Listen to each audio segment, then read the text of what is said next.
প্রশ্নকারীর প্রশ্ন, আমার বাড়ি মাটিয়াবুরুজ। আমাদের পাড়াতে কিছু বাড়ি আছে যারা বাড়ির ছাদে একটা করে ছোট্ট ঘর করে রেখেছে। তারা বলে এই ঘরটা বাবাজির ঘর।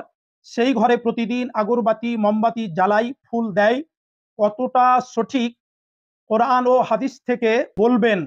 যে ঘর ব্যবহৃত হয় না, ফাঁকা কোনো ঘরে আগরবাতি মোমবাতি জ্বালানো এবং ফুল ছিটানো অহেতুক ফজুল খরচ, ইসলাম সমর্থিত নয়। সূরা বানী ইসরাইল 27 নম্বর আয়াত, ইন্নাল মুবাযযিরিনা কানু ইখওয়ানাশ শায়াতিন ওয়া কানা আশ-শাইতানু লিরাব্বিহি কাফুরা। অবশ্যই অপব্যয়কারীরা হচ্ছে শয়তানের ভাই, আর শয়তান হচ্ছে তার মালিকের বড়ই অকৃতজ্ঞ। তবে সেই ঘরে সালাত আদায় করে অথবা কোরআন তেলাওয়াত করে, প্রয়োজন হলে সেই সময় ইবাদতে একাগ্রতা আসার জন্য জ্বালাতে পারে।